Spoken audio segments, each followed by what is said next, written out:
Hi everyone, welcome again to my channel. First, I'd like to thank you all for checking out my land breakdown video.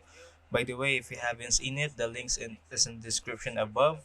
So for this video, I'm going to do an Icarus review and breakdown.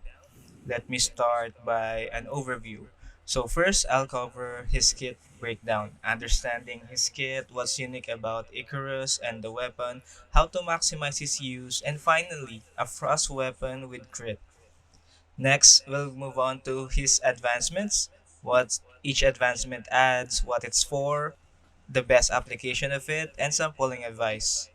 Next, let's move on to his matrix and trait, explanation of Icarus matrix and trait effects, how to sustain or trigger it, is it good, who can benefit from it. Next, finally, the team comps. So I'm going to touch most of the synergies with existing lineup, what will happen now to the Frost meta, and how Icarus is the final piece missing in the Frost meta. And of course, the other applications in other teams as well. And lastly, we have the summary or the pros and cons, which I will also cover a bit of should you pull and maybe provide pulling advice for those who are still uncertain on if they will go for Icarus and how much resource will they put into it.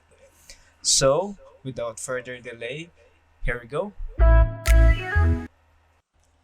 Now with the kit breakdown, first let's discuss about the weapon. So, although it has mediocre recharge rate and shatter, it has a unique permanent small damage buff depending on the number of elements equipped.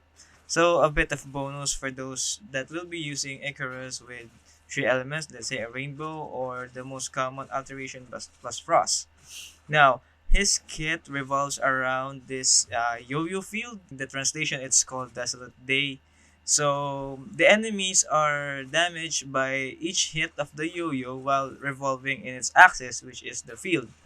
So it basically has no downtime. It has a 60-second cooldown, but a 70-second duration. Now, this long cooldown will really do more help later on, but I will explain. While also enemies has a minor slow effect, except players and bosses, while the area of the yo-yo field. Now, let's move on to his discharge. So his discharge is a simple bulk damage. Good thing it has iframe, and this discharge necessary requirement or requisite to enable his bonus skill. So in the CN, it's translated as loneliness, but not sure how it will be implemented tomorrow. But this bonus skill requires two things. One, you discharge to Icarus, or Icarus cast a discharge, and two, your main skill, which is for now let's call it Desolate Day, is on cooldown as well.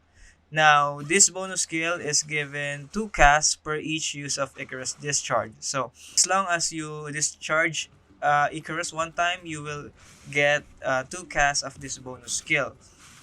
Now, I'd like to mention that all of Icarus' skills, including his main skill and the bonus skill, he gains a damage reduction, pretty considerable, but at 50% damage reduction, but not iframe, during all his skill casts, and he gains a small amount of HP at 5%. Now, for the bonus skill, this is something that makes it a bit unique because aside from the normal attack damage, it has different effects depending on your resonance. So this opens up other comps. So I'll start first with the attack or the balanced resonance. So it's a simple attack damage boost, but the best thing about this one for a DPS lineup is you get 2 additional casts. So that would be 3. I'll expand that a bit or more later on, especially on Synergy. Now, we also have the Fortitude Resonance. So, while Fortitude Resonance, the bonus skill now has a taunt effect and it generates a 20-second blocking shield, stacking up to 3 times. And this blocking shield consumes blocking points, which is consumable, and this is equal to the sum of all your resistances. Good for tank builds. Now, this also provides good side damage because if the stacks overflows or the blocking points are used up, it inflicts 200% of the blocking points amount of damage to the target. So, it's good side damage. Also, for Benediction Resonance, Whenever the target has more than 95% of its health, the bonus skill inflicts additional damage equal to 8% of its max HP. This damage cannot be boosted by damage modifiers, but good thing is that it can also not be resisted as long as the enemy's health is higher than 95%. So basically, that's Icarus kit in a nutshell. Let's move on to his. Now let's discuss Icarus advancement. Let's start with his A1. Now with the A1, the yo-yo field now reacts both for every skill and discharge cast that you will do, and it inflicts additional damage depending on what is cast, if it's a skill or if it's a discharge. Now, this is flexible damage because this is not limited as frost, but the damage is what the element of the weapon that used the skill or the discharge that triggered it. So pretty flexible, and I will touch this later on with the Frost meta comps. And yeah, this is really good because the yo-yo field inflicts additional damage whenever there is a skill and discharge cast. But for now, for the advancement, let's proceed with his A3. For his A3 now, the yo-yo speed, as you notice in its axis, is a bit slow or leaves something to be desired. But with the A3, the yo-yo speed is increased by a lot, and now instead of the yo-yos hitting only the target, it's now a small AoE as well. So it's good for a group of mobs. So whenever the yo-yo passes through them, all of them will be hit as well. Now for his A5, it's a flat fixed damage enhancement modifier on the yo-yo's hit and his bonus skill damage. So it's a good amount of increased damage, but notice it's only limited on the yo-yo hit and the bonus skill. So a bit limited, if especially if you don't unlock the bonus skill a number of times, then you don't get much use for this A5. Now, next is his A6. So, his A6 is a final damage buff so long as the yo-yo field is active. Like I said, this is almost permanent as the main skill has overlapping cooldown and duration. So, basically, just cast the yo-yo field, and as long as it's there, you get the additional damage buff permanently. Now, for pulling advice, first, if you notice, let me get this clear. All of his advancements point toward increasing the damage output of using Icarus' weapon. It doesn't have any utility and whatsoever, but purely increasing damage. Now, with that out of context, so mainly, it's very clear that A1 is the most important advancement, especially on a team comp with a lot of skill and discharge casts. So, it would mean a lot of bonus damage as well, and also it's flexible as the damage is not fixed frost damage but depending on the weapon element that triggered it. So if you're a frost main, definitely get this one, especially if you will be using the frost meta, which I will cover later on. Next, his A3 is just nice to have. The duration of Yo-Yo's haste is relatively short versus the main skill cooldown, which is long. I would say only Frost meta reset lineup can maximize this by taking advantage of a lot of cast for his main skill. More on that later on. Now his A5 again, this is just a damage boost limited to the yo-yo's hit and the bonus skill only. If you're a Frost main, DPS definitely nice to have, but only if you have also a lineup that can enable a lot of discharge and also enable a lot of Icarus' bonus skill as well. Otherwise, it's not that good. A6 is just a bit of icing on the cake. Nonetheless, good to have a small damage boost with a very easy uptime. Just use Icarus, cast the field, and you have it almost permanently. But yeah, just like I said, a bit of icing on the cake.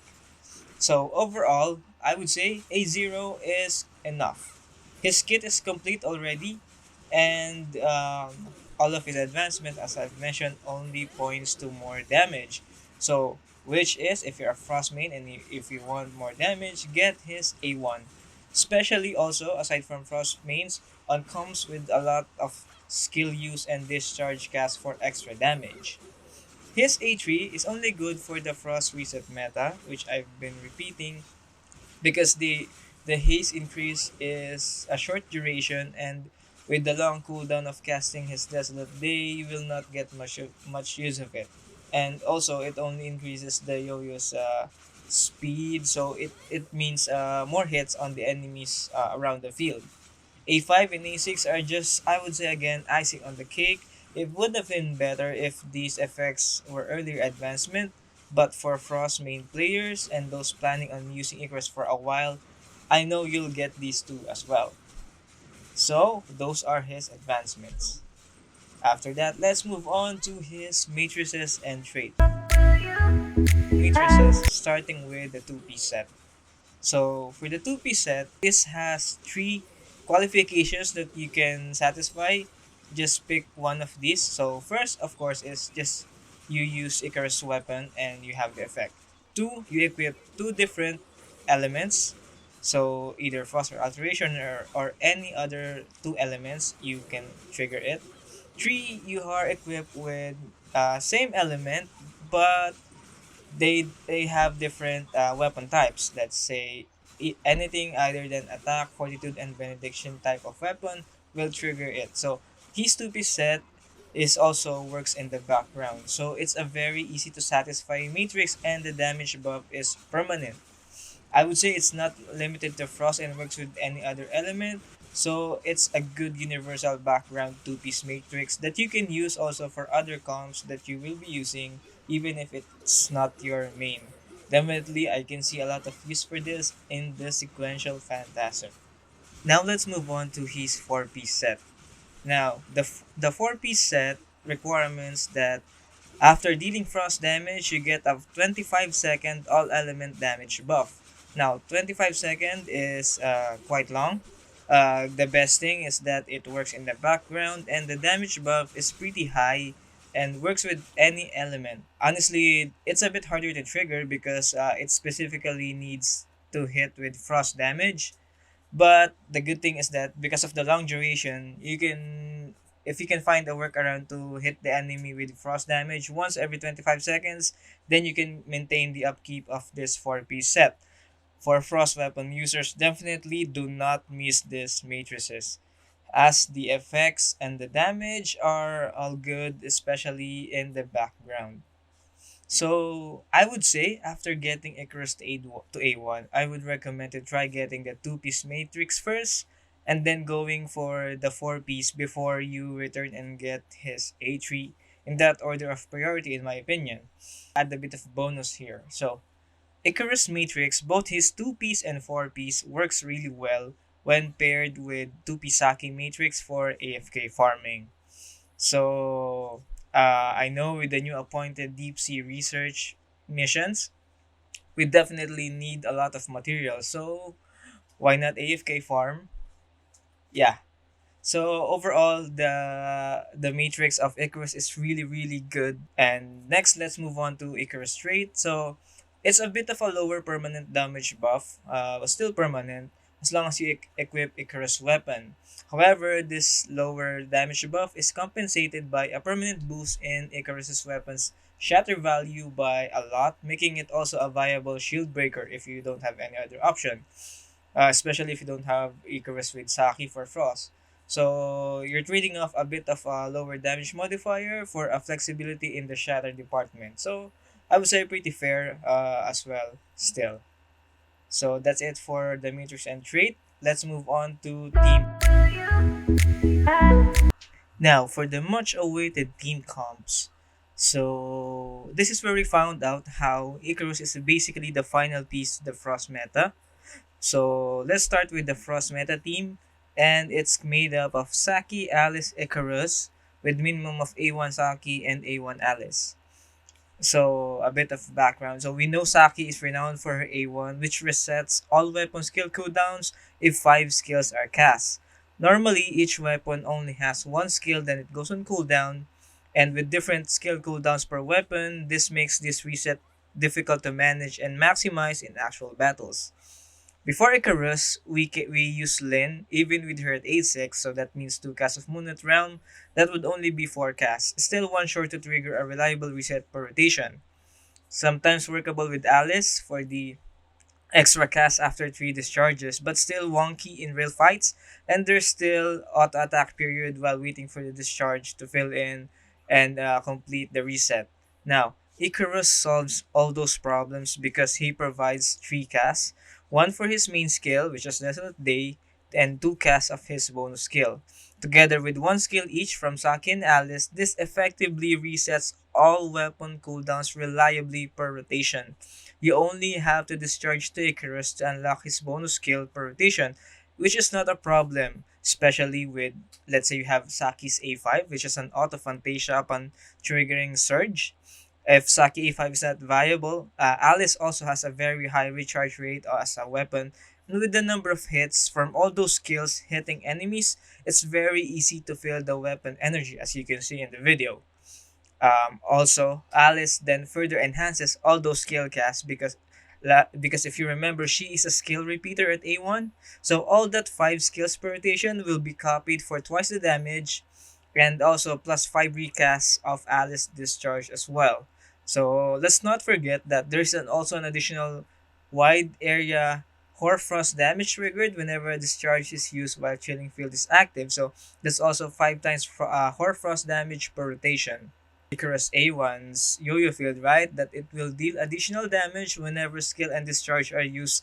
So combined, that would mean 15 times triggered. It's triggered 15 times per rotation.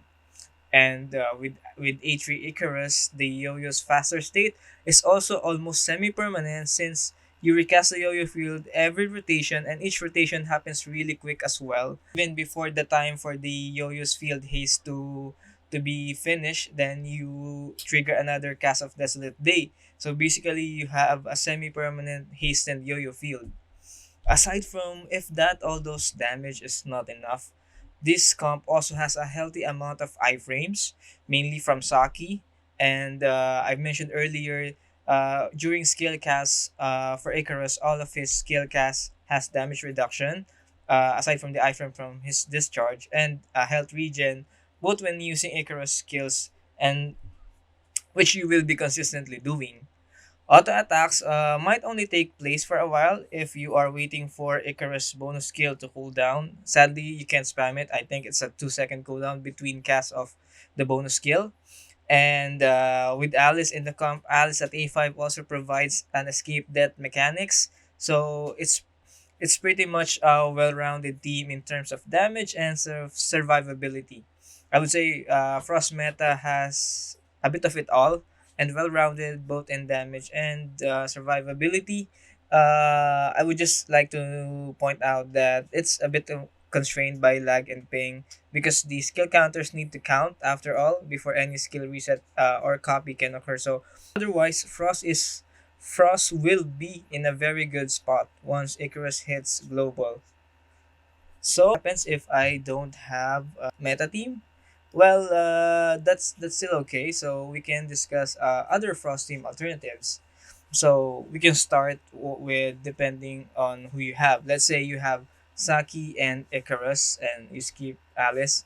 You can use Saki, Icarus, Tsubasa, and Tsubasa is also a good buffer, and this team also has a good DPS and a reliable still reset per rotation, especially if you have Tsubasa at A6, which I think most of us now has with the amount of gold pools that we have since before.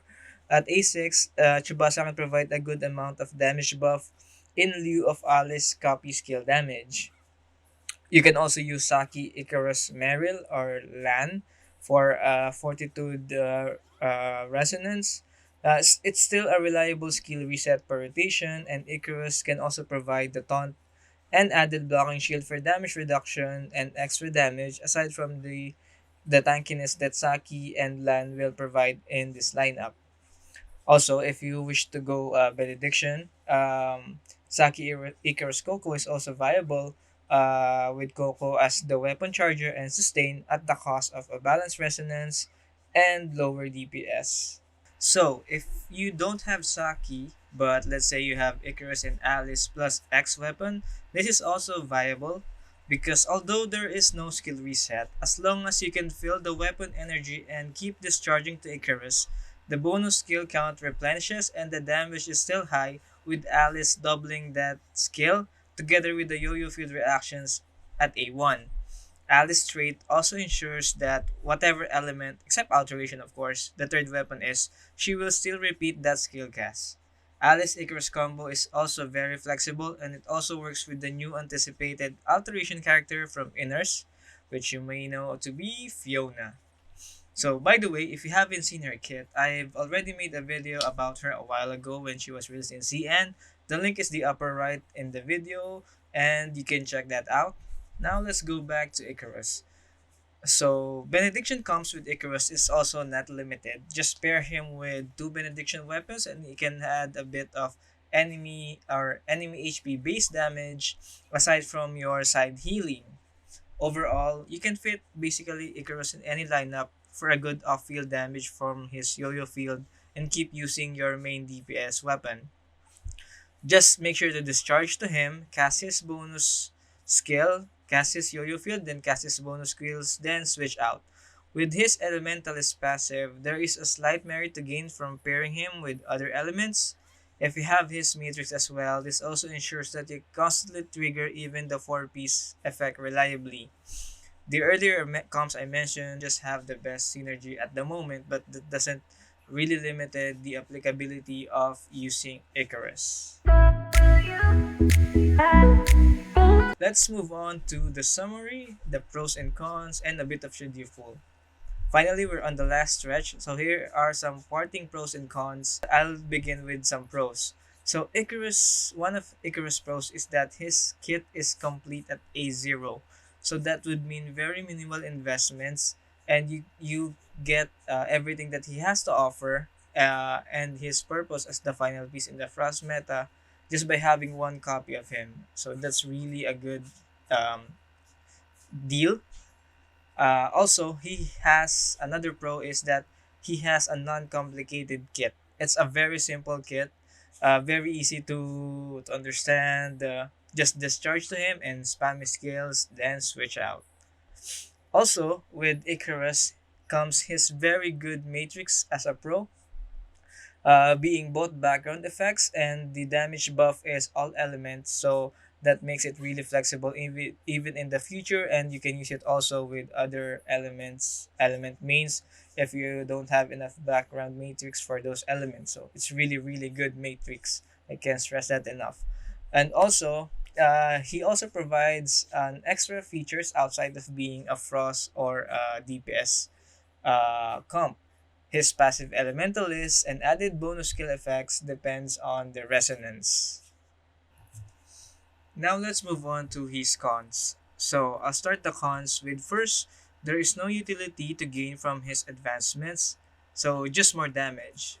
I guess it's also a bit of pro in the sense because that makes Icarus have to be friendly and not much to target on his advancement track.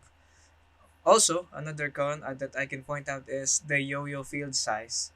It's relatively small compared with the current field size that we have. So, for example, Fenrir. Well, this yo-yo field could be a big problem for targets that move around, especially if you don't use Icarus with Saki reset, and that means you cannot recast the field immediately. So that would mean a lot of DPS loss if the target is outside the yo-yo field. Also, another con is by itself, the weapon has mediocre both shatter and recharge values.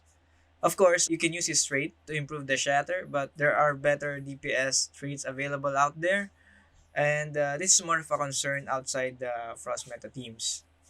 And lastly, based on the current trend, as a con, his kit does not have resistance or no ignore death mechanic. This is the subtle damage modifiers, especially for content where it matters. For example, Land has a flame resistance ignore. For Vault, they have Fenrir, which has death ignore. So that leaves something to be decided for Frost. Okay, So, overall, I hope I have been fair enough in showing both the beauty and the not so pretty aspects of Icarus. Now, a quick should you pull? First, if you're a Frost main, definitely. I would recommend A1 at the least and then get his Matrix. Now, if you're really Frost main, then you can just follow that up with his A3 and then his A5 and A6 depending on your resource. But if resource is really limited, take comfort that Icarus still fulfills his role really well in the Frost meta even at A0. So Icarus coming, there will also Saki and Alice rerun. So it's not too late to complete your Frost meta team. So minimum, like I mentioned, is A1 Saki and A1 Alice and A0 Icarus. So pretty easy to complete. If you're pure tank, although this weapon has good tanking synergy with Saki and Lan and A0 is enough, this is unnecessary because Saki Lan is already good and Icarus just provides a good side damage and also aids in the skill reset. So if you're a support or benediction player, I would bluntly recommend to skip. Just wait for Fiona instead if benediction is your calling. So that's it for this video. I hope I was clear and concise. If there are any questions, please leave a comment below and please do not forget to hit the like and subscribe button. It will really help the channel grow and encourage me to continue what I'm doing. Also, feedbacks is always welcomed and thanks everyone for watching and good luck on your polls tomorrow for those that are going for Icarus. Have fun everyone. Bye.